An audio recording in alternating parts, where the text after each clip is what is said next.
Hey, it's Tom from Inspiration Metalworks, and in this week's video we're going to do a quick catch up on where things are going with the shop, electrical, machines, getting machines up and running, getting parts, and IMTS. Alright, electrical's done. Everything out here is run, everything is completed at this point. I put the last cover on just the other day, and no more electrical for a while, I hope. So thankfully that's done. And I know there's an awful lot of you that are waiting to see what's happening with the machine right here off the screen. So let's cut over to video of the Brother VMC.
Kind of fun, huh?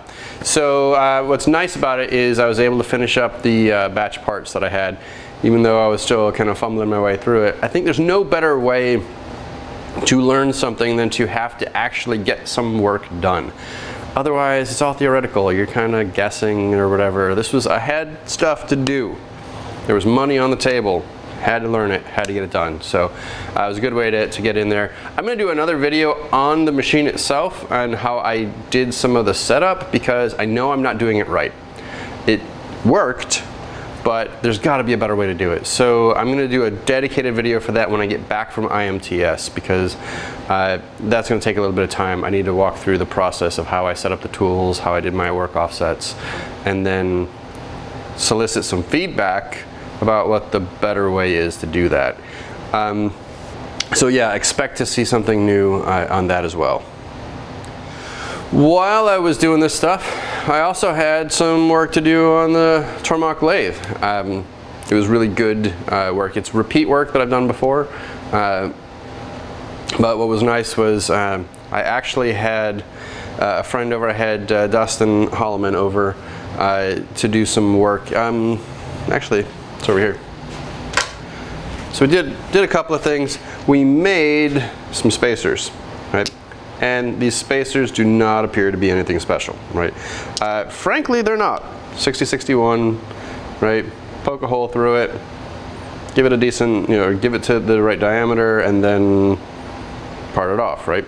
Well, what makes these so important is these standoffs had to be within about a thou of each other lengthwise, right? So the tolerances on these standoffs are why this was an interesting task to do. We ended up making about 7 before we got it dialed in right. But then we were able to do it really, really well. What's nice though is we also were able to set the machine up for the next job that I did, which are some pins that get press fit into a crank handle that is used in weightlifting equipment. Again, repeat job, great customer. It was just nice to be able to get that order knocked out pretty quickly. I didn't shoot video of that job. I got a couple of pictures that I'll throw up here. Again, if you're following me on Instagram, you already know this, right? You've seen some of these pictures already. So yeah, good nudge to get on there on social media and check things out. As always, plasma cutters, keeping things going, right? The plasma cutter is my bread and butter here. The machining part of things is something that I'm getting into and doing more of. The plasma cutting and fabrication, welding work, that was how I got started. And then the machining part of it was, just took on a life of its own, and it's, I love being able to do both, let's put it that way. I'm very passionate about making things and creating things, and so having the ability to do all these things is a big deal for me. So yep, it's been going.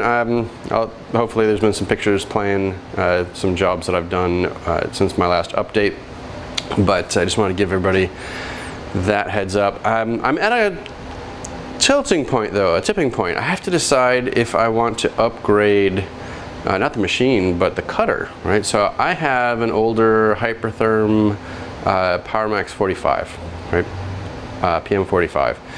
Not the 45X, just the old school 45. And it's been working great. I mean, I cut all day long, right? It's wonderful. But I've had some requests lately to do some thicker material that the PM45 can't do. In fact, it's right at its limit cutting that ½ inch that I've been cutting. I'd like to do a better job of that as well. So I'm debating. There's not really enough work out there today, not really enough to justify the $4,000 for like an 80. But yeah, I gotta figure that out. It's one of these, if you build it, they will come kinds of things, going, well, how long would it really take for this investment in the company to pay for itself? So I've got to think about that a little bit. Again, if you got ideas, got comments, please leave them in the comment section below.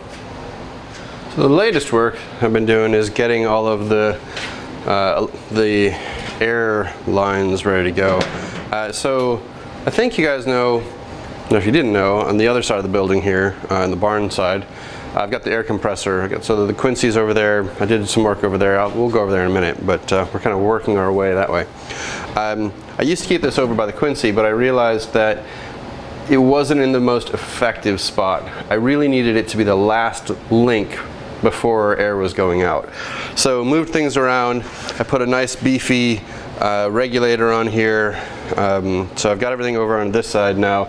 The stuff that was here makes sense to have it moved anyways, so this was a good spot for it. And it's nice, I walk in, I can flip the switch real quick, get this thing running, cooling off, turn the air on, and everything's good to go. So kind of convenient. I don't keep this on all the time. And by doing it the way that I have, I've also eliminated all the little air leaks that I had before. So now the machine's not, or the air compressor isn't running for no reason. Right, it's not bleeding air and then just running overnight, things like that. So yeah, that's where we're at with this.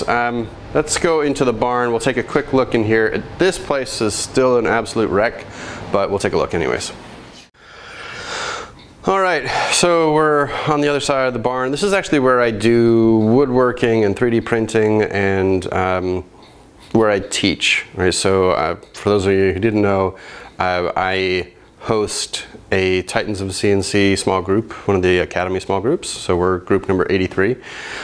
And so we come in here to do our teaching side of things. But as you can see, air compressor's over here. I took out all the additional plumbing that was over there, didn't need it, so cleaned everything up, got nice high pressure lines going everywhere. So now I've isolated a lot of the vibration points. It's made a big difference. This stuff still needs to get moved, cleaned up. You can kind of see though, right, where I've got, we did wiring in here. So I'll put you in handheld mode for a second. Hopefully it doesn't get anybody sick. But yeah, we'll kind of flip around a little bit. And so basically the whole shop now has electrical, or the whole barn area in here now has electrical in here. So we put 12 or 15 in. In fact, we actually put some on the ceiling here. There's a drop. That'll feed the CNC machine in here, the CNC router. So made some big improvements in here. One of the other areas that we made a big improvement in here is we used to have multiple light switches in here to run this stuff, and it was a real pain, right? So now we've got a single light switch. It's right here. Flip it on and off, right? Oh, LED. We put LED lights in here. It's brought the brightness level up tons. Now I just got to get cleaned up and organized again. I've got a table that I normally have out for teaching and things like that. So lots and lots to do still, but it's getting there. All right, last thing to go over is IMTS. I leave in the morning to go over there. Actually, I'm going to go to the M-Hub event that John Saunders has going on as well. So I'll be going over to that, and then I'll be at IMTS for a few days this week. I'm not going to do the whole week. I'll be there through Monday, Tuesday, Wednesday. Right, be at different events. So Monday I'm going to try and do the Autodesk event. Tuesday I think there's one with Kennametal, and then Wednesday there is an event for the Titans of CNC small groups. So we've got a special event going on with that as well. So we'll have those going on in the evenings. During the day I'll be all over the place.